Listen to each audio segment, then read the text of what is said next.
स्वागत आहे तुम्हा सगळ्यांचं आपल्या आरपी मराठी स्टोरीज या चॅनलमध्ये. चला सुरुवात करूया आपल्या आजच्या कथेला. कथेचा हा भाग समजून घेण्यासाठी मागचा भाग नक्की ऐका. अवनीने आतुरतेने कार्तिकच्या हातात करारपत्र आणि घटस्फोटाचे कागद दिले आणि समोर बसून सुटकेचा निश्वास टाकला. पण कार्तिकने फक्त करारपत्रावर सही केली आणि ते तिच्याकडे पुढे केले. अवनीने ते पाहताच तिच्या भुवया वक्र झाल्या. पुढच्या क्षणी तिच्या डोळ्यात संताप दाटून आला. कार्तिक तिच्या अगदी जवळ येत मिश्किल हसत म्हणाला, काय मॅडम, समजलं का की मी समजावून सांगू? कार्तिक, हे काय आहे? तो निवांत सोफ्यावर पायावर पाय ठेवून बसला आणि म्हणाला, तुझ्या बाबांची इच्छा पूर्ण करायला लग्न केलं. तुझी इच्छा पूर्ण करायला घटस्फोटही देतो. पण माझी एक इच्छा आहे. तिच्या चेहऱ्याकडे पाहत तो हसला. मला एक छोटी अवनी हवी आहे. तू मला सोडून गेलीस तर माझ्यासोबत राहायला कुणीतरी हवं ना? त्याने करारपत्रात स्पष्ट लिहिलं होतं. मला फक्त छोटी अवनी हवी आहे.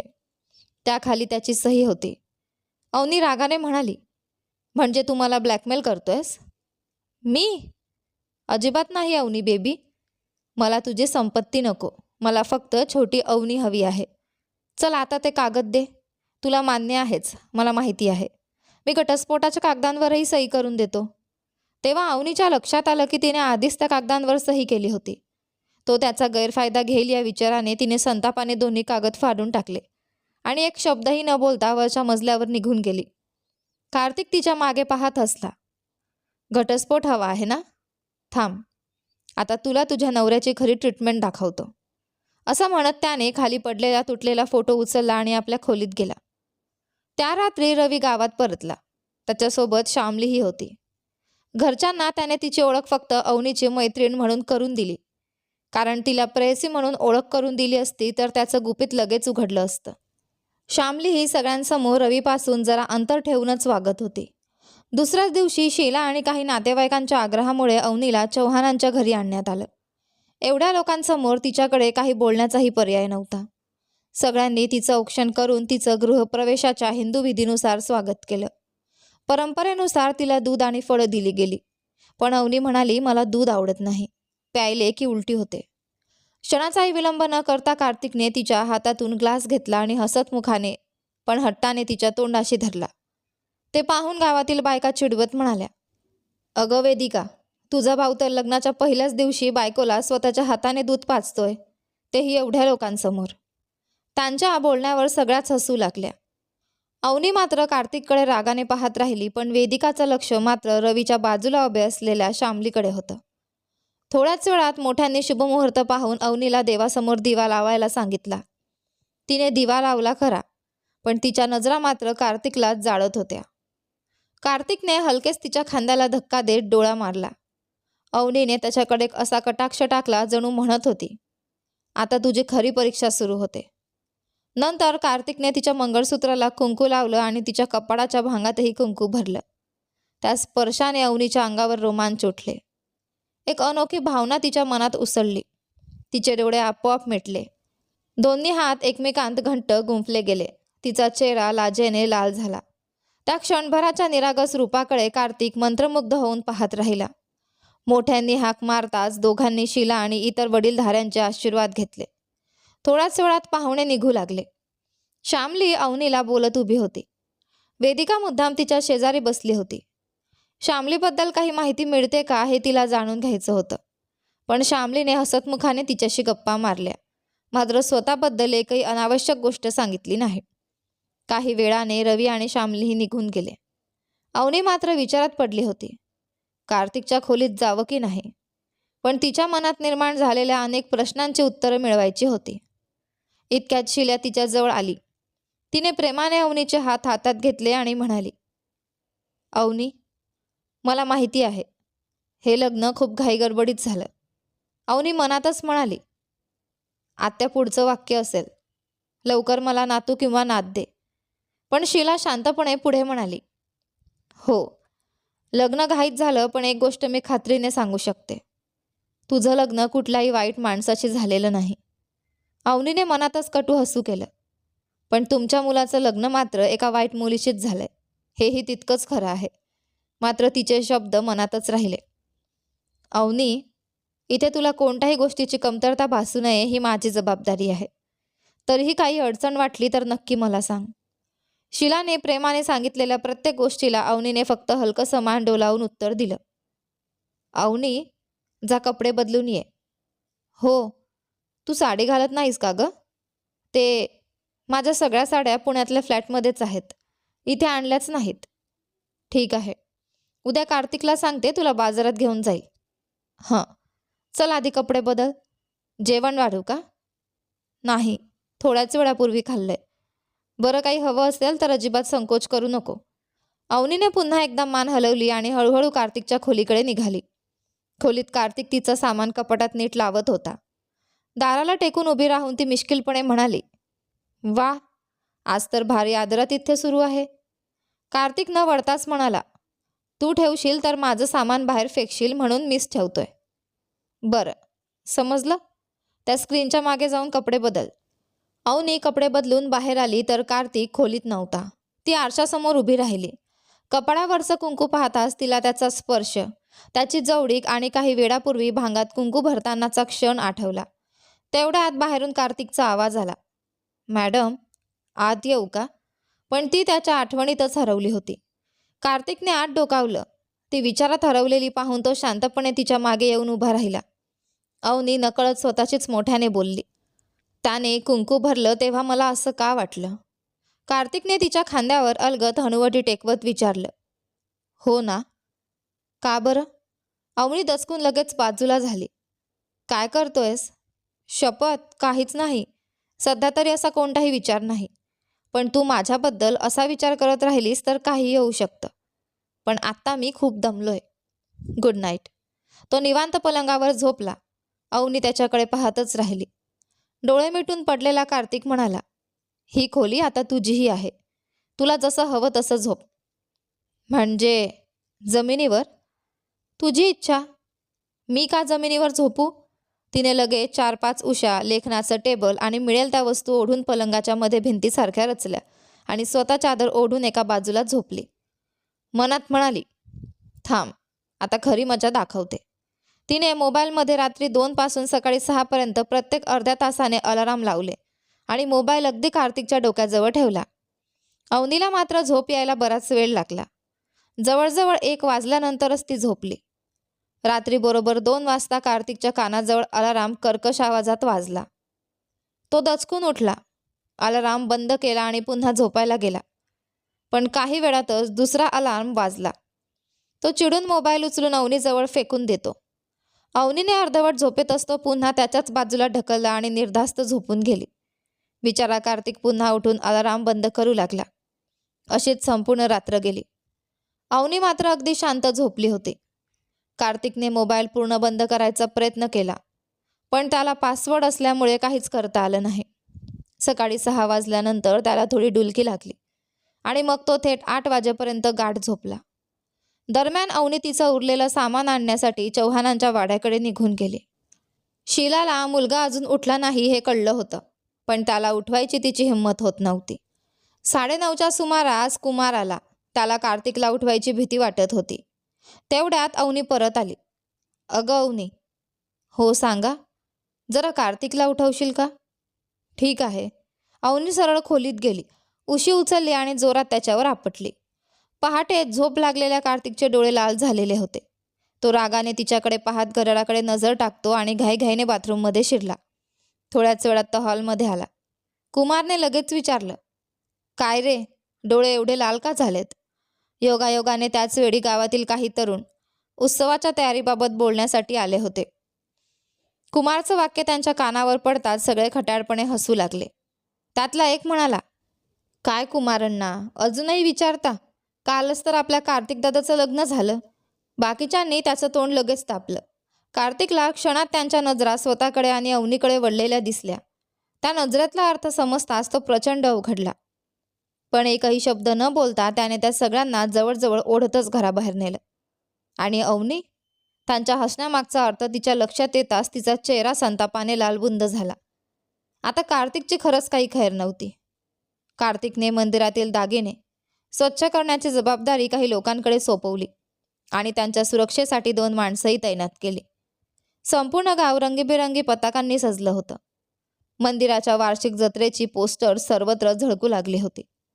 रिक्षातून जत्रेचं निमंत्रण देणारी ध्वनिफीत गावभर फिरत होती. कार्तिक मंदिराच्या आवारात मंडपाच्या छतावर रंगकाम सुरू करण्याच्या सूचना देत उभा होता. अरे कार्तिक! काय रे कुमार, तिकडे बघ. कुमारने दाखवलेल्या दिशेला पाहिलं तर वेदिका आणि अवनी मंदिराकडे येताना दिसल्या. त्यांच्या मागे शीला एका नातेवाईक महिलेशी बोलत चालली होती. देवदर्शनासाठी आलेल्या काही लोकांनी कार्तिकला हाक मारली. शीलाने कार्तिक आणि अवनीला नवरा बायको म्हणून एकत्र उभं केलं आणि त्यांच्या हातून पूजेचं ताट देवासमोर अर्पण करायला सांगितलं. मनोमन ती प्रार्थना करत होती, माझी ही दोन्ही मुलं कायम आनंदात राहू दे.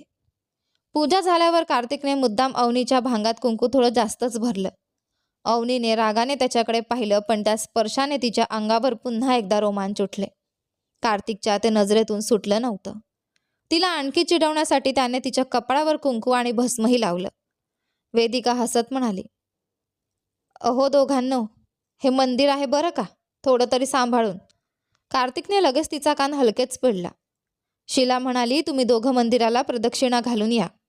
तेवढ्यात वेदिका भावाकडे पाहत म्हणाली, दादा, आईला तुमच्या दोघात तिसरी व्यक्ती व्हायचं नव्हतं म्हणून त्या तिकडे गेल्या. मी पण. हो हो, तूही जा, थोडी हवा खाऊन ये.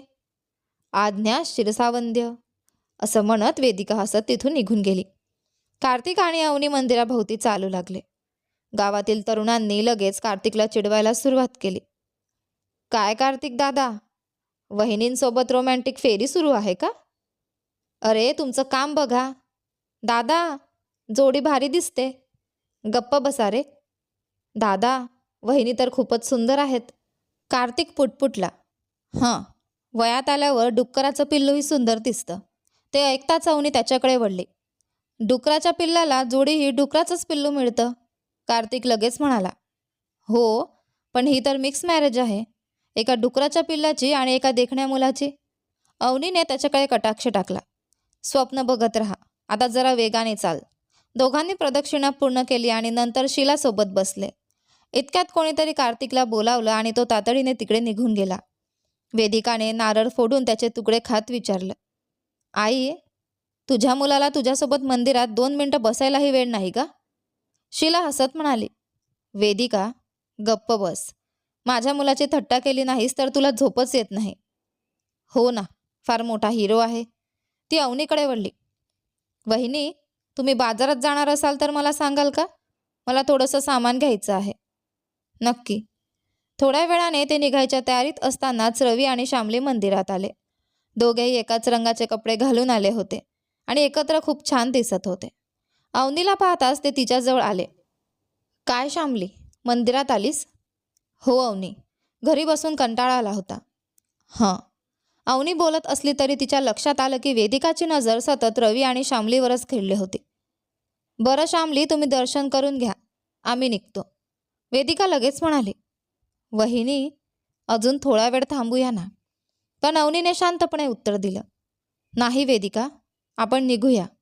रवी आणि श्यामलीला एकत्र पाहताच शीलाच्या मनात काहीतरी संशय निर्माण झाला होता, म्हणून तिने वेदिकाला तिथून घेऊन सरळ घरी आणलं. वेदिका मात्र अवनीवर थोडी नाराज झाली होती. ती काही न बोलता आपल्या खोलीत निघून गेली. संध्याकाळी कार्तिक घरी आला. शीलाने अवनीला सामान घ्यायला बाजारात कार्तिकसोबत जाण्यास सांगितलं. कार्तिकला वाटलं होतं की ती नाखुशीने येईल. तो गाडीत बसून तिची वाट पाहत होता, पण अवनी बाहेर आली आणि क्षणभर तो तिच्याकडे पाहतच राहिला. तिने पिवळ्या रंगाचा टॉप, लाल रंगाची ओढणी, कानात मोठे झुमके, कपाळावर छोटासा काळा टिळा, चंदनाचा टिळा, भांगात कुंकू, केसांना क्लिप लावून एका बाजूला मोकळे सोडलेले, डोळ्यात काजळ आणि गळ्यात नव्याने बांधलेलं मंगळसूत्र. साधा पोशाख असूनही ती आज विलक्षण सुंदर दिसत होती. कार्तिकने तिला याआधी कधी अशा रूपात पाहिलंच नव्हतं. तेवढ्यात शीला हातात मोगऱ्याचा गजरा घेऊन आली. अवनी, घे, केसात माळून घे. ठीक आहे, तुम्हीच लावा. शीलाने प्रेमाने तिच्या केसात गजरा माळला आणि आत निघून गेली. अवनी कार्तिककडे वळून म्हणाली, आणखी किती वेळ बघत बसणार? हवं तर मी स्कूटी घेऊन एकटीच बाजारात जाऊन येते. कार्तिक भानावर आला. नको, चल जाऊया, असं म्हणत त्याने एक दीर्घ श्वास घेतला आणि गाडी सुरू केली. माझ्याकडे असं बघतोयस? थांब, आता तुला चांगलाच धडा शिकवते, अवनी मनातच पुटपुटली. सर्वात आधी ती कार्तिकला घेऊन कपड्यांच्या मोठ्या दुकानात शिरली. तिथल्या 4ही मजल्यांवर तिने त्याला अक्षरशः फिरवून दमवलं. कार्तिक वैतागून म्हणाला, ए थांब जरा, लिफ्ट सोडून आपण जिन्यावरूनच का चढतोय? असंच सहज. गेली 2 तास ती एकही ड्रेस किंवा साडी निवडत नव्हती, मुद्दाम त्याला फिरवत होती. कार्तिकने त्रासिकपणे विचारलं, आता हे सगळं कशासाठी? ड्रेस निवडला होता, पण आता वाटतं साडीत चांगली दिसेल. बरं चालत राहा, तुझा हिशोब मी नंतर करतो. बराच वेळ फिरल्यामुळे अवनीचे पाय दुखू लागले. ती लिफ्टकडे वळताच कार्तिकने तिचा हात पकडला. काय मॅडम, आता लिफ्ट? चला आपण जिन्यानेच जाऊ. यावेळी त्यानेच तिला साड्या दाखवण्याच्या नावाखाली पूर्ण दुकानभर फिरवलं. तिचा हात धरून तो तिला जिन्यावरून वर खाली घेऊन जात होता. शेवटच्या 10 मिनिटात अवनीने तिला आवडलेल्या काही साड्या निवडल्या आणि दोघे गाडीजवळ आले. मिस्टर, दार उघडा, कार्तिक हसत म्हणाला. एवढ्या लवकर गाडीत? चला अजून. तिचा हात धरून तो जवळच्या टेलरच्या दुकानात घेऊन गेला. तिथून वेदिकासाठी सौंदर्य प्रसाधनं घेतली. त्यानंतर थेट आईस्क्रीम पार्लरमध्ये. हाय हिल्स घातल्यामुळे अवनीच्या पायांचा अक्षरशः जीव जात होता. ती दमून म्हणाली, कार्तिक बस, आता घरी जाऊया. तो हसत म्हणाला, नाही अजून नाही. त्याच्या उत्तराने अवनीच्या डोक्यात लगेच एक खोडकर कल्पना आली. ती मुद्दाम त्याच्या अगदी जवळ गेली. कार्तिक चिडवत म्हणाला, काय झालं? माझ्याजवळ आलीस म्हणजे मी वितळून जाईन असं वाटतंय का? क्षणाचाही विलंब न करता अवनी त्याच्यावर हलकीशी टेकली. तिच्या भांगातील कुंकू मुद्दाम त्याच्या शर्टावर लागेल असं तिने केलं. कार्तिक दचकला. हा रस्ता आहे. तो मागे सरकण्याचा प्रयत्न करू लागला, पण अवनीने हसतच त्याच्या शर्टावर कुंकवाचा लाल ठसा उमटवला. काय करतेस? चला आता घरी जाऊया. कार्तिकने शर्टावरील कुंकू पुसायचा प्रयत्न केला, पण उलट ते अधिकच पसरलं. अवनी मिश्किल हसत म्हणाली, काय सर, तिथेच उभे राहणार का? चला ना. तिने पर्समधून लिपस्टिक काढून हातात धरली आणि पुन्हा त्याच्याकडे जायला लागली. ते पाहताच कार्तिकने लगेच गाडीचं दार उघडलं. अवनी झटकन आत बसली. सर्वप्रथम तिने हाय हिल्स काढल्या, पाय सीटवर ठेवले आणि हलकेच सोडू लागली. कार्तिक मात्र अजूनही वैतागलेला होता. त्याने गाडी सुरू केली आणि गावाच्या दिशेने निघाला. गावात येणाऱ्या रस्त्यावर मात्र पांडूने आधीच काही माणसं लपवून ठेवली होती. चौहानांचा वाडा. रवी मोबाईलमध्ये इतका गुंग होता की आजूबाजूचं त्याला काहीच भान नव्हतं. श्यामली शांतपणे त्याच्या शेजारी येऊन बसली. तो अजूनही मोबाईलमधून नजर हटवत नव्हता. ती अलगद त्याच्या खांद्यावर डोकं टेकवत म्हणाली, रवी, आपण लवकर लग्न करूया का? रवीने काहीच उत्तर दिलं नाही. मोबाईलमध्येच गुंतलेला पाहून ती वैतागून मोठ्याने म्हणाली, अरे. तो दचकून वर पाहत म्हणाला, अगं एवढं का ओरडतेस? किती वेळापासून हाक मारते? बरं सांग, उद्या कुठे फिरायला जायचंय का? नाही. मग आपण लवकर लग्न करूया. रवी गंभीर झाला. का? काय झालं? कुणी काही बोललं का? श्यामली हलक्या आवाजात म्हणाली, रवी, वेदिका आपल्याकडे वेगळ्याच नजरेने पाहते आणि आपण दोघं एकत्र दिसलो की तिला ते अजिबात आवडत नाही. रवी हसत म्हणाला, एवढ्याशा कारणासाठी लग्न करायचं? फक्त तेच नाही, मला असं वाटतं वेदिकाच्या मनात तुझ्याबद्दल काहीतरी भावना आहेत. अगं वेडी, मी तिचा मामे भाऊ आहे, तसं काही नाही. मला माहीत नाही, पण आपलं लग्न लवकर व्हावं असंच वाटतं. रवी तिचा हात हातात घेत म्हणाला, नाही श्यामली, लग्नाआधी आपल्या मालमत्तेच्या आधारावर मला एक चांगला व्यवसाय सुरू करायचा आहे. थोडा वेळ थांब. आणखी किती दिवस रवी? ती त्याच्या छातीवर डोकं टेकवत म्हणाली. रवी तिच्या डोक्यावरून हात फिरवत हसला. लवकरच सगळं आपल्या मनासारखं होईल. दोघांचं हे बोलणं सुरू असतानाच वेदिका त्यांच्या खोलीच्या दिशेने येत होती. चौहानांचा वाडा. वेदिका रवीच्या खोलीपाशी आली, पण दाराबाहेरच लाजत थांबली. दार ठोठवू का की हाक मारू? ती मनातच विचार करू लागली. आजूबाजूला कुणी नाही याची खात्री करून ती हळूहळू दाराजवळ गेली. रवीला हाक मारावी असं वाटलं, पण संकोचाने तिचा आवाजच हरवला. ठीक आहे, दारच ठोठवते. तिने हलकंसं दार ठोठावलं. आतून काहीच प्रतिसाद आला नाही. मग तिने यावेळी जरा जोरात दार ठोठावलं. आतून रवीचा आवाज आला, सुमतीताई खाली जा, मी येतो. थोड्याच वेळापूर्वी त्याने कॉफी मागवली होती, त्यामुळे कॉफी घेऊन सुमती आली असावी असंच त्याला वाटलं.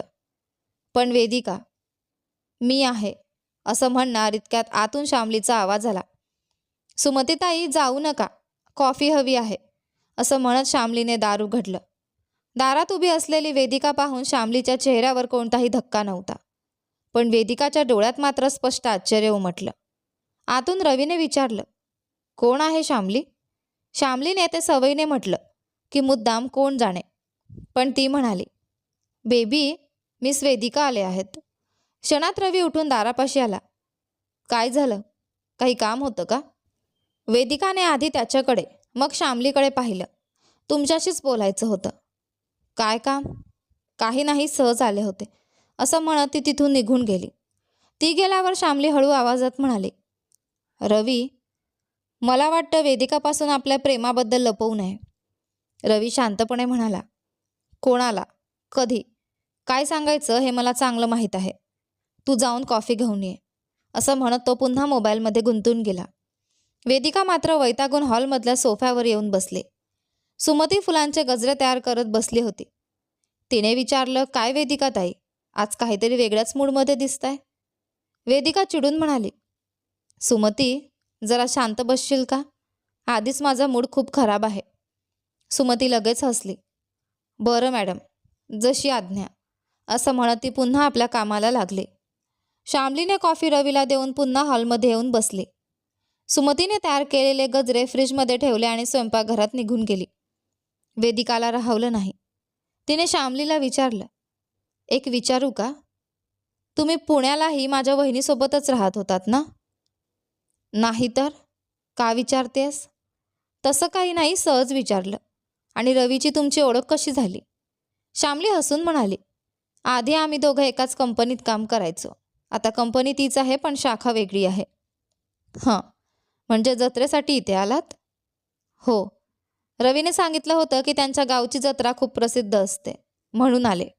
श्यामलीचं रवीशी अगदी मोकळेपणाने बोलणं आणि त्याला एकेरी नावाने हाक मारणं वेदिकाच्या मनाला खटकत होतं.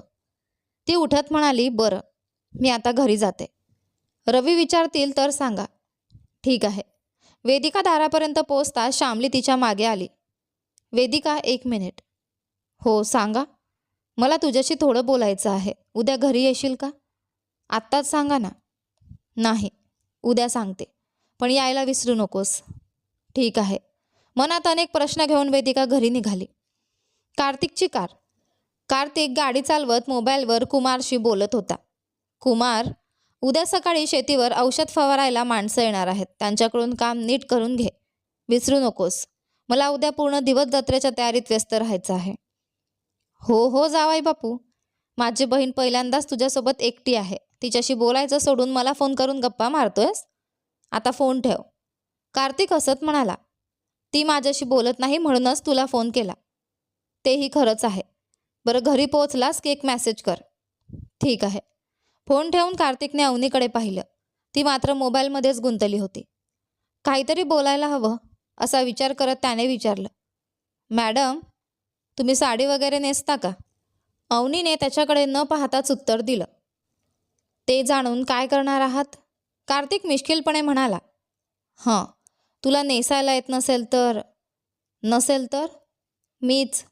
तो थोडा थांबला आणि हसत म्हणाला, आईला किंवा वेदिकाला तुला शिकवायला सांगणार होतो.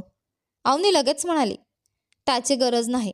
मी यूट्यूबवर व्हिडिओ पाहूनही नेसू शकते. कार्तिक हसला. बरं बरं, इतकं तोंड वाकडं करू नकोस. बरं, माझ्या प्रश्नाचं उत्तर काय? कोणत्या प्रश्नाचं? त्या छोट्या अवनीबद्दल. तो अगदी सहज बोलला. अवनीने त्याच्याकडे सरळ पाहिलं. गळ्यात मंगळसूत्र बांधलं की लगेच सगळंच घडायला हवं असं वाटतं का तुम्हाला? मुलींनाही मन असतं, भावना असतात. त्याचा विचारच नसतो तुम्हा पुरुषांना. कार्तिक लगेच म्हणाला, ए थांब जरा. मी काही विचारलं तर माझ्याबद्दल बोल. सगळ्या पुरुषांना मध्ये का आवडतेस? आम्ही 90च्या दशकातले लोक आहोत. आजकाल लग्नच स्वप्नासारखं झालंय. त्यात तुमच्यासारख्या मुलींचं मन समजून घेऊन संसार करायचा म्हणजे एक जन्म कमी पडेल. म्हणजे तू तुझ्या नवऱ्याला लवकर समजून घे. मुलींचं मन समजणं कठीण असतं, पण आमचं मन खूप सोपं असतं. एवढी मेहनत करून तुला समजून घेण्यापेक्षा तूच मला पटकन समजून घे. प्रश्न संपला. अवनीला नकळत हसू आलं. ती म्हणाली, तुम्हा मुलांना बोलायला मिळालं की बस. कार्तिक लगेच म्हणाला, काय करणार? बोलण्याचं स्वातंत्र्य तरी आमच्याकडे आहे. भविष्यात तू तेही बंद केलंस तर? अवनीने भुया उंचावल्या. मी तशी अजिबात नाही. मला पाहून खलनायिका वाटते का? म्हणजे तू माझ्यावर राज्य करणार नाहीस? नाही. आपण एकत्र राहायला लागलो तरी नाही? नाही. आपल्याला मुलं झाली तरी नाही? नाही. आपण म्हातारे झालो तरी? नाही नाही नाही. कार्तिक आनंदाने म्हणाला. मग ओके. अवनी गोंधळली. काय ओके? म्हणजे माझ्यासोबत राहायला तुला हरकत नाही? मला तर वाटलं होतं आयुष्यभर अविवाहितच राहावं लागेल. क्षणभराने त्याच्या बोलण्याचा अर्थ अवनीच्या लक्षात आला. मी कधी हो म्हटलं? ती त्याच्याकडे रागाने पाहू लागली. इतक्यात धाड. गाडीच्या पुढच्या काचेला एक जाड लाकडी ओंडका येऊन आदळला. कार्तिकने जोरात ब्रेक लावला.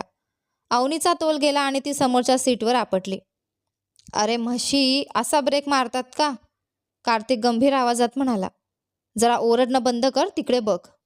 अवनीने बाहेर पाहिलं. 4-5 माणसं हातात कोयते आणि लोखंडी काठ्या घेऊन त्यांच्या दिशेने येत होती. ती वैतागून म्हणाली, वा, मोठे हिरो आहात तुम्ही. म्हणूनच बहुतेक तुम्हाला मारायला लोक आलेत.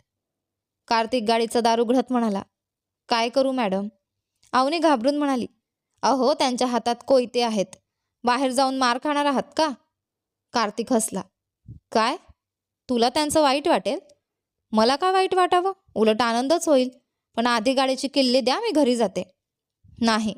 तो गाडीतून उतरून आणि समोर उभ्या माणसांकडे पाहत म्हणाला. अरे काय रे, आधीच माझे पाय दुखतायत. गाडीतली बाई माझा जीव घेत होती, आता तुम्हीही. काय प्रॉब्लेम आहे? त्यातला एक गुरगुरला. प्रॉब्लेम तूच आहेस. कार्तिकने उसासा टाकला. छे, आजचा दिवसच खराब दिसतोय. ड्रायव्हरच्या सीटजवळ हात घालून त्याने लोखंडी कोब्रार बाहेर काढला. तो घट्ट पकडत म्हणाला. चला रे, माझ्याकडे फार वेळ नाही. क्षणात चौघांनी त्याच्यावर एकाच वेळी हल्ला केला. कार्तिकने कोब्रार त्यांच्या हातांवर, पायांवर आणि पाठीवर जोरदार फटका मारायला सुरुवात केली. एका माणसाच्या खांद्यावर आणि गुडघ्यावर त्याने जबरदस्त प्रहार केला. तो खाली कोसळता त्याच्या छातीवर पाय ठेवून त्याला आवरलं. बाकीचे कोयते घेऊन जवळ येण्याआधीच कार्तिकने कोब्रारच्या फटक्यांनी त्यांना मागे ढकललं. अवनीने आजवर फक्त चित्रपटांमधली मारामारी पाहिली होती. प्रत्यक्षात अशी झुंज पहिल्यांदाच तिच्या डोळ्यांसमोर घडत होती. तिला वाटलं होतं कार्तिक एखाद्या चित्रपटातील नायकासारखा सगळ्यांना हवेत उडवेल. पण प्रत्यक्षात तो हुशारीने, ताकदीने आणि योग्य वेळी वार करत स्वतःचा बचाव करत लढत होता. आणि हे दृश्य पाहून ती काही क्षण स्तब्ध झाली. शेवटच्या माणसाचा हात पिळत कार्तिक गुरगुरला. सांग, तुम्हाला कोणी पाठवलं? बोल, लवकर बोल. पण तो माणूस काहीच न बोलता कसाबसा त्याच्या हातातून सुटला आणि जीव वाचवण्यासाठी पळून गेला. कार्तिकला मात्र हे सगळं कुणाचं काम आहे याची कल्पना आधीपासूनच होती. त्याने लोखंडी क्रोबार पुन्हा गाडीत ठेवला आणि अवनीकडे वळला. काय मॅडम, डोळे न हलवता माझ्याकडेच बघताय? अवनी ओठ वाकडे करत म्हणाली. शरीर तर छान मेंटेन केलंय, पण त्यांना सिनेमातल्यासारखं हवेत उडवायला हवं होतं. कार्तिक हसला. अगं, हा सिनेमा नाही. 4 माणसांना हवेत फिरवून फेकायचं असतं तिथे. खऱ्या भांडणात समोरच्यांनाही लढता येतं. अवनी लगेच म्हणाली. बरं बरं, कारणं सांगू नकोस. त्या चित्रपटातले हिरो बघितले नाहीस का? कार्तिकने गाडीच थांबवली आणि तिच्याकडे वळून म्हणाला. तू त्या चित्रपटांवर खरंच विश्वास ठेवतेस? धावती ट्रेन एका हाताने थांबवायची, उडणारं हेलिकॉप्टर दोरीने उडायचं. ते चित्रपटातच बरं दिसतं. अवनीला हसू आलं. ठीक आहे, आता गाडी चालव. दोघेही सुखरूप घरी पोहोचले. कार्तिकने वेदिकासाठी घेतलेल्या वस्तू तिच्या हातात दिल्या. वेदिका आनंदाने म्हणाली. वहिनी, खरंच तुम्ही खूप छान आहात. विशेष करून या बांगड्या तर मला खूप आवडल्या. थँक्यू. अवनीने फक्त हलकंसं असून उत्तर दिलं. ती खोलीत जाऊन सामान ठेवत होती तेवढ्यात तिच्या मोबाईलवर एक संदेश आला. कार्तिकने बाजारात फिरताना तिच्या नकळत काढलेले दोघांचे फोटो तिला पाठवले होते. अवनीने फोटो झूम करून स्वतःकडे पाहिलं. गळ्यातलं मंगळसूत्र आणि भांगातलं कुंकू तिचं सौंदर्य आणखी खुलवत होतं. ती आरशासमोर उभी राहिली. हे मंगळसूत्र खरंच जादू करतंय का? क्षणभर ती स्वतःलाच न्याहाळत राहिली. मग स्वतःलाच समजावत म्हणाली. नको अवनी, तुझं आणि त्याचं आयुष्य भांडणातच जाणार आहे. त्याच्यापासून थोडं अंतर ठेव. कपडे बदलून ती बाहेर आली. शीलाने हाक मारली. अवनी, ये जेवायला बस. वेदिका कुठे आहे? तिला भूक नाही म्हणे, ती झोपली. तेवढ्यात कार्तिकही खाली आला. काय झालं? माहीत नाही रे. चव्हाणांच्या वाड्यावरून आल्यापासून अशीच आहे. तिथेच जेवली असावी बहुतेक. कार्तिकने भुवया उंचावल्या. असं होणार नाही. वेदिका रात्री जेवण न करता कधी झोपत नाही. तो ताटात जेवण घेऊन थेट तिच्या खोलीत गेला. दरम्यान अवनीला आठवलं की वेदिकासाठी घेतलेले कानातले तिच्याकडेच राहिले आहेत. ते देण्यासाठी तीही तिच्या खोलीकडे गेली. दारात उभी राहून तिने आत पाहिलं. कार्तिक स्वतःच्या हाताने वेदिकाला घास भरवत होता. तो प्रेमाने विचारत होता, काय ग वेदिका, आज अनिता काकूंच्या हातचं जेवण एवढं आवडलं का? वेदिका हळू आवाजात म्हणाली, भूकच नव्हती दादा. मग आईला जेवली असं खोटं का सांगितलंस? तिने मान खाली घातली. आईला सांगू नकोस. कार्तिकने काळजीने विचारलं. का? चव्हाणांच्या वाड्यात कुणी काही बोललं का? नाही, तसं काही नाही. असं म्हणत तिने मुद्दाम खोकल्याचा बहाणा केला. कार्तिक हसला. बस, नाटक करू नकोस, आधी पाणी पी. दारात उभी असलेली अवनी हे सगळं शांतपणे पाहत होती. त्या दोघांमधलं नातं, त्यांचा आपुलकीचा संवाद तिला खूप आवडला. रवीशी ती कितीही मनमोकळेपणाने बोलली असली तरी त्याने तिला कधी स्वतःच्या हाताने घास भरवला नव्हता. तो विचार मनात येताच तिला आईबाबांची आठवण झाली. तिच्या डोळ्यात नकळत पाणी आलं. तिने जेवण नाकारलं आणि सरळ खोलीत जाऊन पलंगावर पडली. भूक होती पण जेवायची इच्छा नव्हती. ती डोळे मिटून पडली होती. तेवढ्यात कुणीतरी तिचा हात धरून तिला उठवलं. कार्तिक होता. काय झालं? हात सोड. जेवली नाहीस? भूक नाही. ठीक आहे, तुला भूक नसेल पण मला आहे. चल, मला जेवण वाढ. तुला भूक असेल तर तूच वाढून खा. कार्तिक हसला. तू माझी बायको आहेस. चल. तो तिला घेऊन जेवणाच्या टेबलापाशी आला. शीलाचं जेवण झाल्यावर त्याने अवनीला स्वतःला वाढायला सांगितलं. अवनीला मात्र मनातून राग आला. एकदाही मला जेव म्हणाला नाही. तिने शांतपणे त्याला जेवण वाढलं. कार्तिक निवांत जेवून झालं. अवनी त्याच्याकडे रागाने पाहत पुन्हा खोलीत जाऊन पडली. मनात मात्र सतत कुरकुर सुरू होती. बहिणीने जेवलं नाही तर स्वतःच्या हाताने भरवतो, पण बायको दिसतच नाही का याला? ती अजून विचार करत होती. तेवढ्यात पुन्हा कार्तिक आला आणि तिला उठवलं. आता काय हवंय? इतकी का चिडतेस? माझा हात सोड. ठीक आहे. त्याने टेबलावरचं ताट उचलून तिच्यासमोर ठेवलं. हे घे. मला नको. जेवण न करता झोपायचं नाही. जेव. आत्तापर्यंत मला जेवायला सांगितलं नाही म्हणून रागावलेलं तिचं मन आता मुद्दाम हट्ट करू लागलं. नको म्हणजे नको. कार्तिकने हात धुतले, एक घास घेतला आणि तिच्या तोंडासमोर धरला. मला नको. जास्त हट्ट करू नकोस. चल, तोंड उघड. दया दाखवायची गरज नाही. कार्तिक हसत म्हणाला. ही दया नाही, चविष्ट घास आहे. अवनीने ओठ फुगवले. तुमची काळजी नको. आधी स्वतःच जेवलात, आता कसली काळजी? कार्तिक शांतपणे म्हणाला. तुला भरवण्यासाठीच मी आधी पोटभर जेवलो, कारण तू माझं ऐकलं नसतंस. तुला भरवायला ताकद लागते ना. असं म्हणत त्याने तिची हनुवटी हलकेच धरली आणि घास तोंडात दिला. यावेळी अवनीने कोणताही विरोध केला नाही. ती शांतपणे त्याच्याकडे पाहत घास खात राहिली. कित्येक वर्षांनी कुणीतरी तिला इतक्या प्रेमाने भरवत होतं. कार्तिकने तिला पूर्ण जेवण भरवलं. नंतर तिच्यासमोर पाण्याचा ग्लास धरला. अवनी नकळत म्हणाली, फक्त जेवण भरवलं म्हणजे झालं? पाणी काय तुमचे आजोबा देणार आहेत? कार्तिक हसत म्हणाला. अगं, त्यांना मध्ये कशाला ओढतेस?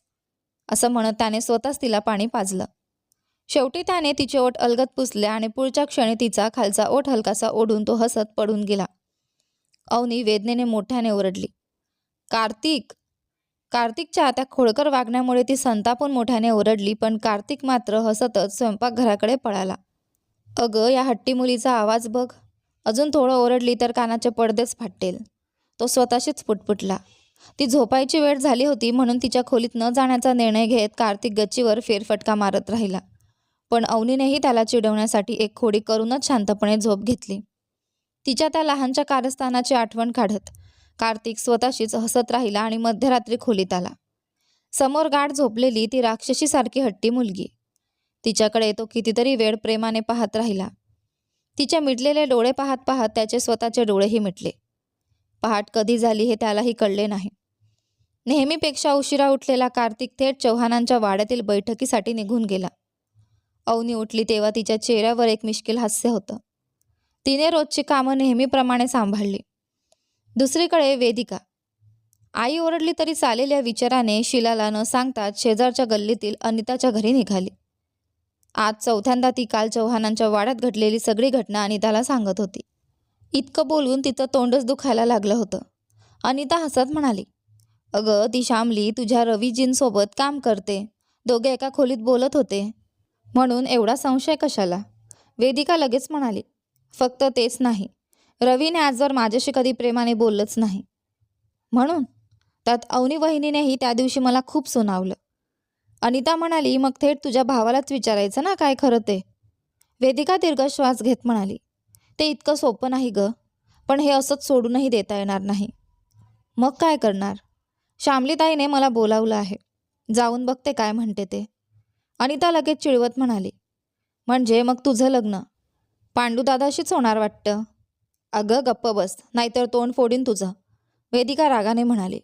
अनिता हसत म्हणाली, तू बघ, मी म्हणते तेच होणार, मग रडत बसशील. मी रडले तर तूही माझ्यासोबत बसून रडायचं आहे, समजलं? आता गप्प बस, मी जाऊन येते. अनिता पुन्हा म्हणाली, मग एवढी धावपळत इथे आलीस कशाला? वेदिका हसली, अगं सरळ चव्हाणांच्या वाड्यात जाता आलं नसतं ना? का? शीला काकू दारात उभ्या होत्या का? वा, किती हुशार आहेस.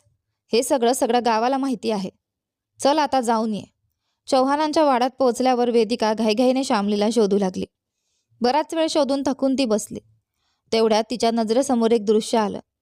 रवी स्वतः जीपमधून श्यामलीला आणून सोडत होता आणि नंतर तिथून निघून गेला. ते पाहताच वेदिका शांत झाली आणि एका जागी बसून राहिली. थोड्याच वेळात श्यामली तिच्याजवळ आली. वेदिका, आलीस का? सॉरी, मी रवीसोबत बाजारात गेले होते. काही हरकत नाही, तुम्ही काहीतरी बोलायचं म्हणालात. श्यामली तिला आपल्या खोलीत घेऊन गेली. काही क्षण शांत राहून ती हळू आवाजात म्हणाली, वेदिका, तुला रवी आवडतो हे मला माहिती आहे.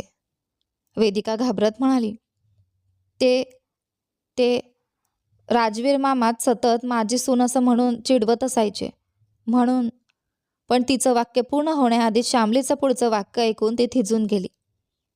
मी आणि रवी, आम्ही एकमेकांवर प्रेम करतो. वेदिकाच्या चेहऱ्यावरचा रंगच उडाला. श्यामली पुढे म्हणाली, हे ऐकून तुला धक्का बसेल हे मला माहीत आहे, पण मी खरंच सांगते आहे, रवीशिवाय मी जगूच शकत नाही. काही परिस्थितीमुळे त्याने तुझ्याशी लग्नाला होकार दिला होता, पण. वेदिका तिच्याकडे एकटक पाहत राहिली. तिच्या डोळ्यात नकळत अश्रू दाटून आले. अचानक ती उठली, दाराजवळ जाऊन थांबली आणि मागे वळून म्हणाली, मला रवी आवडायला लागले. त्याचं कारणही राजवीर मामाच आहेत.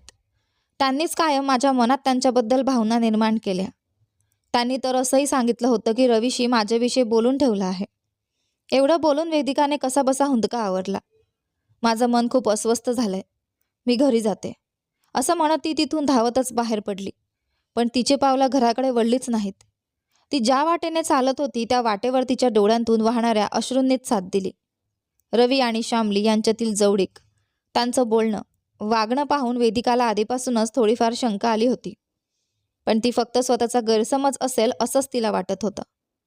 मात्र आज स्वतः श्यामलीनेच आम्ही दोघं एकमेकांवर प्रेम करतो असं सांगितल्यावर ते सत्य स्वीकारणं तिच्यासाठी अशक्य झालं. ती चालतच चालत घर ओलांडून त्यांच्या बागेत पोहोचली. तिची मैत्रीण अनिता तिथे असेल या आशेने ती गेली आणि तिची आशा खरी ठरली. मैत्रिणीला पाहताच वेदिका तिच्या गळ्यात पडली आणि मन मोकळं करून रडू लागली. अनिताही तिला सतत धीर देत राहिली, पण शेवटी तीही थकून गेली. रडून मन हलकं करण्याशिवाय वेदिकाकडे दुसरा मार्गच नव्हता. दुसरीकडे कार्तिकने दुपारचं जेवण मंदिरातील महाप्रसादात केलं होतं. त्यामुळे तो थेट रात्रीच्या जेवणासाठीच घरी आला. घरात पाऊल टाकताच त्याचं स्वागत स्वतः अवनीने केलं. तिच्या चेहऱ्यावरचं ते गूढ हास्य पाहून तो मनातच म्हणाला, अरे कार्तिक, आज ही इतकी हसतेय म्हणजे नक्की काहीतरी गडबड आहे, जपून राहा. तो फ्रेश होऊन जेवायला बसला. अवनीने मुद्दाम मोठ्या आवाजात भांडी त्याच्यासमोर आपटत ठेवली. कार्तिकने आईकडे पाहत विचारलं, आई आज काय बनवलंय? शीला शांतपणे म्हणाल्या, आज सगळा स्वयंपाक अवनीने केला आहे. तिच्याचकडे विचार. काय? हिने? कार्तिक दचकला. आई, मला भूकच नाही, असं म्हणत तो उठणार इतक्यात अवनी म्हणाली, जेवण वाया घातलंस तर उद्या सकाळी हेच खावं लागेल. फेकून दिलंस तरी हेच परत मिळणार, म्हणून शांतपणे बसून जेव. ती त्याच्याकडे रागाने पाहत होती. शीला म्हणाल्या, कार्तिक जेवून घे, खरंच छान झालंय. मी आणि वेदिकाने आत्ताच जेवलो. एवढं बोलून नव्या नवरी नवरदेवांना एकटं सोडावं म्हणून त्या आपल्या खोलीत गेल्या. दिवसभर रडून रडून वेदिका पूर्ण थकली होती. आईला काही कळू नये म्हणून तिने चेहरा धुवून घेतला, पण रडून डोळे आणि चेहरा सुजलेलाच होता. डोकं दुखतं असं सांगून ती झोपायला गेली. अवनीने नावापुरतं तिला जेवायला बोलावलं. थोडंसं खाऊन वेदिका पुन्हा अंथरुणावर पडली.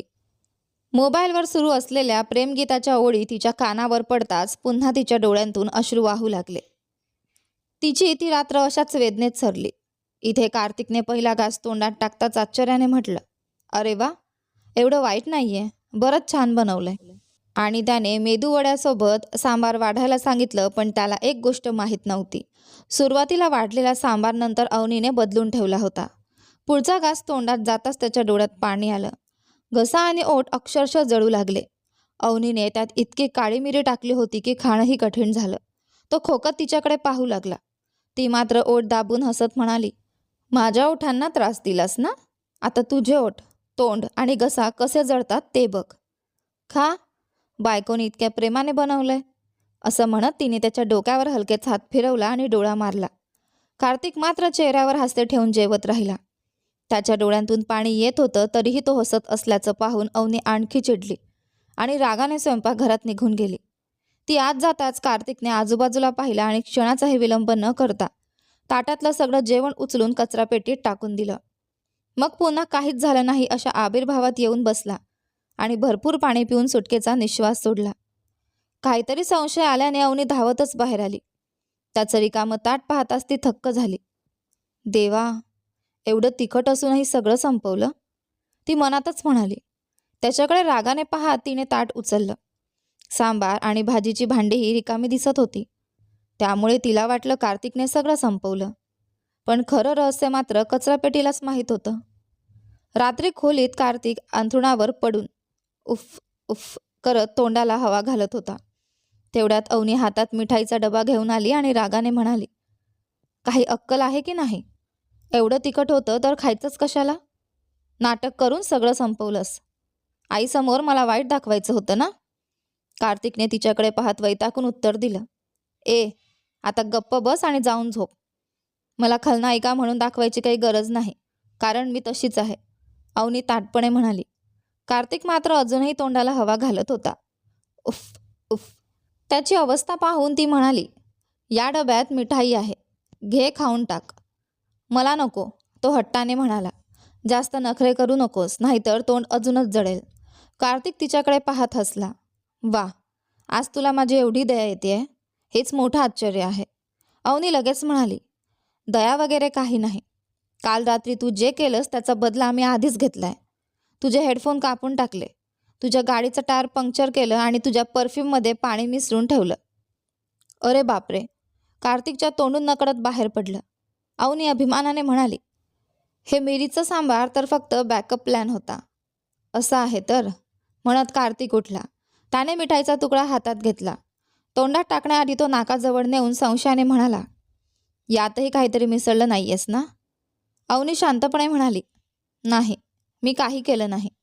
मलाही थोडी दया येते. कार्तिक लगेच म्हणाला, मग आधी तूच खाऊन दाखव. मला कशाला मिठाई? तुला खायची असेल तर खा, नाही तर. एवढ्यात कार्तिकला पुन्हा जोरात खोकला आला. अवनी वैतागून म्हणाली, जरा तोंड बंद ठेवशील का? तुझ्या या खोकल्याच्या आवाजाने आई इथे येतील. ती स्वतःच मिठाईचा तुकडा उचलून तोंडात टाकणार इतक्यात कार्तिकने अचानक तिचा हात पकडला. पुढच्या क्षणी त्या मिठाईचा तुकडा तिच्या तोंडातून थेट त्याच्या तोंडात गेला. दोघांचे ओठ क्षणभर एकमेकांना स्पर्शून गेले. त्या अनपेक्षित स्पर्शाने अवनीचे डोळे मोठे झाले, तर कार्तिकच्या चेहऱ्यावर खोडकर हसू उमटलं. क्षणभर दोघेही एकमेकांकडे निशब्द पाहत राहिले. तिच्या आयुष्यातला तो पहिलाच ओठांचा स्पर्श होता. अवनीचे डोळे क्षणभर मोठे झाले. तिने कार्तिकला दूर ढकलण्याचा प्रयत्न केला, पण त्याने तिचे दोन्ही हात पाठीमागे एका हाताने अलगद पण घट्ट पकडून ठेवले होते. ती स्वतःला सोडवण्यासाठी धडपडू लागली, पण तो तिला हळूच मागे ढकलत भिंतीला टेकवून उभा राहिला. तिच्या अगदी जवळ येत त्याचे उबदार शरीर तिच्या अंगाला स्पर्शून उभे राहिले. त्याच्या वजनदार देहामुळे तिला हलताही येईना. दुसऱ्या हाताने त्याने तिची हनुवटी आणि गाल अलगद पण ठामपणे धरून ठेवले. त्याचा इतका जवळचा सहवास, त्याच्या शरीराचा मंद सुगंध आणि त्याच्या ओठांचा कोमल स्पर्श, या सगळ्यात हरवून गेलेली अवनी नकळत डोळे मिटू लागली. तिच्या पापण्या अलगद मिटल्या. विरोध न करता ती त्या क्षणात विरघळून गेली. कार्तिकने तिचे हात सोडले आणि तिच्या कमरेभोवती हात गुंफला. अवनी पूर्णपणे गोंधळून गेली होती. तिच्या अंगावर रोमांच उभे राहिले. त्याने तिची कंबर आणखी जवळ ओढताच तिच्या ओठांतून हलकीशी कण्हण्यासारखी चाहूल बाहेर पडली. तिचे गाल लाजेने लाल झाले. तिचे हात नकळत त्याच्या दाढीवरून फिरले, कानांमागे सरकत त्याच्या मानेपर्यंत पोहोचले. हा अनुभव तिच्यासाठी पूर्णपणे नवा होता. तिच्या मनात एक वेगळीच भावना हळूहळू आकार घेत होती. त्याच्या जवळीकीने तिच्या मनात आणि देहात एक अनामिक थरार दाटून आला. अखेर स्वतःवरचा ताबा सुटल्यासारखी ती त्यालाच मिठी मारून उभी राहिली. पत्नीच्या या अनपेक्षित जवळीकीने कार्तिकलाही स्वतःवर ताबा ठेवणं कठीण जाऊ लागलं. हा क्षण आणखी पुढे गेला तर दोघांनाही आवरता येणार नाही हे त्याला जाणवलं. म्हणून त्याने हळूहळू तिच्या ओठांपासून स्वतःला दूर केलं. शेवटी तिच्या कपडावर प्रेमाने चुंबन ठेवत तो हळू आवाजात म्हणाला, बस अवनी, प्लीज आता जा. मला स्वतःवर ताबा ठेवणं कठीण होतंय. त्याचं बोलणं तिच्या कानावर पडलं की नाही त्यालाही माहीत नव्हतं. तरी तो पुन्हा तिच्या कानाजवळ हलकेच म्हणाला, प्लीज जा. क्षणात भानावर आलेली अवनी दचकून त्याच्याकडे पाहू लागली. कार्तिक स्वतःशीच पुटपुटला, सावर स्वतःला रे कार्तिक. असं म्हणत तो जाऊन आपल्या जागेवर आडवा झाला. अवनी मात्र जागच्या जागी उभी राहिली. काही क्षणांपूर्वी घडलेला प्रत्येक क्षण तिच्या डोळ्यासमोर पुन्हा उभा राहिला. त्याचे शब्द, त्याचा स्पर्श, सगळंच. तिला त्याच्यावर रागही येत होता आणि तितकीच लाजही वाटत होती. पण तिचं मन मात्र पुन्हा त्याच्याच सहवासासाठी आतुर झालं होतं. मनाला कसा बसा आवर घालत ती खिडकीजवळ जाऊन उभी राहिली. तिचे गाल अजूनही लाल झाले होते. नवीनच उगवलेल्या त्या भावनांनी तिचं मन अस्वस्थ झालं होतं. त्या भावनांना नावही देता येत नव्हतं आणि त्यांच्यापासून दूरही जाता येत नव्हतं. असं कितीतरी विचार करत ती पुन्हा शांतपणे जाऊन झोपली. कार्तिकचाच विचार करत तिचा कधी डोळा लागला तिलाही कळलं नाही. कार्तिक मात्र मनातून आनंदी होता. पण त्याचवेळी उद्या शीला काय करणार या विचारानेही तो झोपून गेला. सकाळ होताच अवनीला त्याचा चेहरा पाहायलाही संकोच वाटू लागला. ती शांतपणे तशीच पडून राहिली. कार्तिक उठून नेहमीप्रमाणे आपल्या कामात गुंतला. पण घरात असूनही मुद्दाम त्याच्यापासून लपून राहणाऱ्या अवनीकडे त्याचं सतत लक्ष जात होतं. अवनीची अवस्था तर आणखी विचित्र झाली होती. कार्तिक दिसला की काल रात्री त्याला दिलेली मिठीच तिच्या डोळ्यांसमोर यायची. त्यानंतरचे ते गोड क्षण आठवत ती कितीतरी वेळ पूर्णपणे हरवून जायची. शेवटी ती शांतपणे घराबाहेर पडली आणि थेट चौहानांच्या वाड्याकडे निघून गेली. चौहानांचा वाडा. आपल्या खोलीत जाऊन ती पलंगावर निशब्द पडून राहिली. पण मन पुन्हा कार्तिक भोवतीच फिरू लागलं. शेवटी ती उठली आणि गच्चीवर गेली. गच्चीवर आधीपासूनच वेदिका आणि रवी बोलत उभे होते. त्यांचं संभाषण ऐकताच अवनी तिथेच थबकली. सांगा ना, रवी शांतपणे म्हणाला. किती वेळा सांगू तुला? माझ्या बाबांनी तुझ्याबद्दल माझ्याशी कधीच बोलले नव्हते. मी इथे आल्यावरच पहिल्यांदा तुझं नाव ऐकलं. मग माझ्याशी लग्न करणार असं का म्हणालात? हो, बाबांनी करून ठेवलेल्या परिस्थितीमुळे. दुसरं काय करणार होतो? म्हणजे मला फसवणं योग्य होतं? शेवटी काहीच झालं नाही ना, ते सोडून दे. मग श्यामलीताईचं काय? ते माझं वैयक्तिक आयुष्य आहे. बाबांनी निर्माण केलेल्या परिस्थितीमुळे मला ते करावं लागलं. आणि खरं सांगायचं तर या सगळ्या मालमत्तेमुळेच तूही या लग्नाला तयार झालीस ना? मी गरीब असतो तर माझ्याशी लग्न करायला आली असतीस का? वेदिका संतापून म्हणाली. बस करा. राजवीर मामांचा मुलगा असूनही तुम्ही असं बोलता? मी तुमच्यावर प्रेम केलं ते त्यांच्या आदरामुळे. हो, वयाच्या भरात तुमच्या मागे फिरले असेन, पण आता समजलं आहे तुम्ही खूप स्वार्थी आहात. रवीही संतापला. का? तू आणि तुझा भाऊ स्वार्थी नाही का? ज्याचा कोणी वारस नाही अशी मालमत्ता स्वतःच्या नावावर करण्यासाठीच ना तुम्ही दोघांनी लग्नाचा हट्ट धरला होता? छी, तोंड बंद करा. माझ्या भावाबद्दल बोलण्याचा तुम्हाला किंचितही अधिकार नाही. रवी रागाने म्हणाला. मर्यादा ओलांडून बोलतेस. लहान मुलगी आहेस म्हणून गप्प बसतोय. वेदिका उपहासाने हसली. हं, लहान मुलगी समजूनच मला फसवायला तयार झाला होतात ना तुम्ही? रवी तिच्याकडे रागाने पाहत काहीही न बोलता निघू लागला. तेवढ्यात वेदिका पुन्हा म्हणाली. पळून जा, ते तुमच्यासाठी काही नवीन नाही. ए, जास्तच बोलतेस. हो, बोलणारच. स्वतःच्या आईवडिलांना उतारवयात एकटं सोडून जाणारे तुम्हीच ना? तोंड बंद कर. का बंद करू? मी खरंच सांगते. आज तुम्ही जिथे आहात त्यामागे तुमच्या बाबांचाच हात आहे. तुम्हाला त्या मोठ्या कंपनीत नोकरी मिळाली, ती तुमच्या गुणवत्तेमुळे मिळाली असं वाटतं का? कधीच नाही. माझ्या मामांनी किती लोकांना भेटून, किती पैसे खर्च करून तुमची निवड करून घेतली. तुमचा फ्लॅटसुद्धा तुमच्या नावावर करून दिला. तुम्ही देत असलेलं भाडंही तुमच्याच खात्यात जमा करून ठेवलं. तुमची कारची खरी किंमतही तुम्हाला माहीत नाही. ती थांबली नाही. तुमच्या कंपनीने तुम्हाला कारसाठी कर्ज दिलं नव्हतं. मामाने स्वतः ती कार घेऊन दिली. तुमच्यासाठी स्वयंपाक करणारा माणूसही त्यांनीच ठेवला. तुमचे कपडे इस्त्री करणाऱ्या माणसापासून ते घरातील प्रत्येक व्यक्ती मामा यांनीच ठेवली. प्रत्येक गोष्ट त्यांनी तुमच्यासाठी विचार करून केली. आणि तुम्ही त्यांच्यासाठी काय केलं? तिच्या डोळ्यात पाणी तरळलं. फक्त मालमत्ता द्यायची असती तर त्यांनी ती खूप आधी दिली असती. पण त्यांना नातेसंबंधही टिकवायचे होते. म्हणून त्यांनी आपल्या दोघांचं लग्न व्हावं असा नियम ठेवला. काहीही समजून न घेता तुम्ही त्यांच्याबद्दल चुकीचं कसं बोलू शकता? त्यांनी असं काय केलं? त्यांनी दुसरं लग्न का केलं हे तरी तुम्हाला माहीत आहे का? इतकं बोलून ती अचानक थांबली. एक खोल श्वास घेत ती म्हणाली, तुम्हाला काहीही सांगितलं तरी उपयोग नाही. निदान त्या मुलीशी तरी प्रामाणिक राहा. मी तुमच्यावर प्रेम केलं आणि माझ्या भावाने तुमच्या बहिणीवर प्रेम केलं. त्याची शिक्षा आम्हालाच भोगावी लागते. इतकं बोलून वेदिका जिन्याकडे निघून गेली. सगळं ऐकत असलेली अवनी गच्चीच्या दुसऱ्या बाजूला लपून उभी होती. वेदिका निघून गेल्यावरती विचारात पडली. आत्ताच ती कार्तिकबद्दल काहीतरी बोलून गेली. प्रेम म्हणाली, पण कार्तिकला माझ्यावर प्रेम असेल का? नाही, तसं काहीच नसणार. स्वतःलाच समजावत ती हळूहळू रवीजवळ गेली. त्याच्याजवळ येत तिने हलकंसं खाकरत विचारलं, काय रवी, इथे काय उभा आहेस? काही नाही, फोनवर बोलायला आलं होतं. अच्छा, बरं. वेदिका एवढी रागाने का गेली? ते आपल्या मोठ्यांनी केलेल्या गोष्टीमुळे. तिने श्यामलीबद्दल विचारलं म्हणून मी खरं सांगितलं. अजून काय म्हणाली? काही नाही. आधी हे का सांगितलं नाही एवढंच म्हणाली. फक्त एवढंच? हो. बरं ते सोड. तू इथे खरंच कायमचा राहायचा विचार करतेस का? का विचारतोयस? अवनीने हाताची घडी घालत त्याच्याकडे पाहिलं. रवी वेदिकाने बोललेलं माझ्यापासून का लपवतोय? हा विचार तिच्या मनात आला. रवी शांतपणे म्हणाला, अगं अवनी, तुला या गावात राहणं जुळणार नाही. पण माझं लग्न झालंय ना. अगं अवनी, यातून बाहेर ये. तुझ्यासाठी योग्य असा वसंत आहे ना, तुझा टीम लीडर, त्याच्याशी लग्न कर. हे सगळं फक्त एक अपघात समज. अवनी काही क्षण त्याच्याकडे निरखून पाहत राहिली. काहीही न बोलता ती गोंधळलेल्या मनाने आपल्या खोलीत निघून गेली. तिच्या मनात आता फक्त रवीबद्दलच संभ्रम निर्माण झाला होता. दुपारपर्यंत ती खोलीतच इकडे तिकडे फिरत राहिली.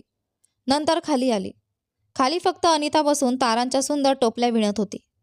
अवनी शांतपणे सोफ्यावर बसली आणि त्यांच्याकडे पाहू लागली. तिने ऐकलं होतं की तिची आईसुद्धा अशाच तारा विणून टोपल्या बनवायची. अनिता हसत म्हणाल्या, काय गं अवनी, एवढं काय बघतेस? काही नाही. पण आता अजूनही अशा टोपल्या वापरतात का? अनिताजी हसल्या. अगं असं का म्हणतेस? या विणलेल्या टोपल्या कार्तिकच शहरातल्या दुकानात जाऊन विकून येतो. ही सगळी तुझ्या आईची आवड होती. सुनीतालाही या खूप आवडायच्या. तुझ्या बाबांनीच तिला हे सगळं शिकवलं होतं. बाबांनी? हो गवनी, तुझ्या आईला या टोपल्या विणायला खूप आवडायचं. ती गेल्यानंतर तुझे बाबा हे काम शिकले आणि तिच्या आठवणीत आजपर्यंत या टोपल्या विणत राहिले. बाबा? हो. खाली उजव्या बाजूची दुसरी खोली आहे ना, एकदा जाऊन बघ. अवनी शांतपणे त्या खोलीकडे गेली. तिने दरवाजा उघडून आत प्रवेश केला. संपूर्ण खोली स्वच्छ आणि नीटनेटकी ठेवलेली होती. सगळीकडे तिच्या आईबाबांच्या आणि लहानपणीच्या तिच्या व रवीच्या फोटोंनी भिंती सजलेल्या होत्या. एका कोपऱ्यात बांबूपासून विणलेल्या टोपल्या नीट रचून ठेवलेल्या होत्या. अवनीने कपाटाची चावी शोधण्याचा प्रयत्न केला. मग तिने बाहेरून हाक मारली, अनिता काकू, या कपाटाची चावी कुठे आहे? अनिता बाहेरून म्हणाल्या, ती कार्तिककडे आहे ग. अवनी पुन्हा खोलीत नजर फिरवू लागली. तिच्या बाबांच्या पलंगावरील गादी काढून स्वच्छ करून एका बाजूला ठेवली होती. ती हळूच जाऊन त्यावर बसली. लहानपणी रवीसोबत याच पलंगावर किती वेळा उड्या मारत खेळली होती. बाबांच्या मांडीवर बसण्यासाठी दोघांमध्ये किती भांडणं व्हायची. त्या सगळ्या आठवणी डोळ्यासमोर उभ्या राहिल्या आणि तिचं मन बाबांसाठी व्याकुळ झालं. तिलाच जाणवलं, गावी येईपर्यंत मनाने स्वतःला खूप खंबीर समजणारी ती आता मात्र आतून हळूहळू कमकुवत होत चालली होती. आत्तापर्यंत बाबांबद्दलचा राग मनात जपणारी अवनी आज त्यांच्या मायेच्या स्पर्शासाठी आसुसली होती. कपाळावर कुंकवाचा टिळा, गळ्यात हार घातलेल्या फोटोमध्ये हसतमुख दिसणाऱ्या बाबांकडे पाहत तिच्या डोळ्यात अश्रू दाटले. ती हळू आवाजात म्हणाली, हे जग खरंच किती विचित्र आहे ना बाबा. एकेकाळी आपण एकमेकांवर जीवापाड प्रेम करत होतो, मग दूर झालो, राग मनात ठेवून आयुष्य पुढे नेत राहिलो, आणि आज माझी अवस्था काय आहे हे मलाच समजत नाही. आयुष्य आधी आपल्या सगळ्या इच्छा पूर्ण करतं आणि नंतर त्या सगळ्या आपल्याकडून हिरावूनही घेतं. ती तशीच बसून राहिली. हळूहळू पलंगावर आडवी झाली आणि डोळे मिटले. आठवणींचा पूर मनात उसळला. गालांवरून अश्रू ओघळत असतानाच तिला नकळत झोप लागली. शेतात शेतमजूर धान्याची मळणी करत होते. कुणी काडी कचरा वेगळा करत होते, तर कुणी भाताच्या गंजी रचत होते. एका बाजूला कुमार कार्तिक समोर उभा राहून त्याच्याकडे संशयाने पाहत होता. अरे काय झालं रे? काल तर मेसेज केला होतास की तुझ्या बायकोने इतकं तिखट जेवण बनवलं की जीव नकोसा झाला. मग पुढे काय झालं? पण कार्तिकच्या कानावर त्याचं काहीच पडत नव्हतं. काल रात्री अवनीसोबत घालवलेले ते क्षण आठवताच त्याच्या ओठांवर नकळत लाजळं हास्य उमटलं. अरे कार्तिक, काहीतरी गडबड आहे. हे कसल्या प्रकारचं हसू आहे? काय झालं ते सांग ना. कार्तिक लाजत म्हणाला. अरे, ते सांगण्यासारखं काही नाही, असं म्हणत त्याने शेतमजुरांना दुपारचं जेवण करून यायला सांगितलं आणि स्वतः मोटार पंपाजवळ गेला. कुमार हातपाय धुवून शेतातील छोट्या घरात गेला. त्याने दोघांसाठी जेवण वाढलं, पण कार्तिक अजूनही कुठल्या तरी विचारात हरवून मंद हसत बसला होता. कुमार डोक्यावर हात मारत म्हणाला, अरे संध्याकाळी तुला हनुमान मंदिरात घेऊन जाऊन पुजाऱ्याकडून दृष्ट काढावी लागेल बहुतेक. काहीतरी बिनसलंय तुझं. कार्तिक हसत म्हणाला, तुला हे सगळं समजणार नाही, असं म्हणत त्याने मोबाईलकडे लक्ष दिलं. त्या क्षणी शेतातील त्या घराच्या दाराशी 4-5 अनोळखी माणसं हातात जाड काठ्या आणि धारदार कोयते घेऊन येऊन उभी राहिली. यानंतर पुढे काय होतं ते पहा आपल्या कथेच्या पुढच्या भागामध्ये. पण तोपर्यंत तुम्हाला हा भाग कसा वाटला मला कमेंट करून नक्की सांगा. सोबतच व्हिडिओला लाईक करा, शेअर करा, चॅनलवर नवीन असाल तर सबस्क्राईब करा. धन्यवाद.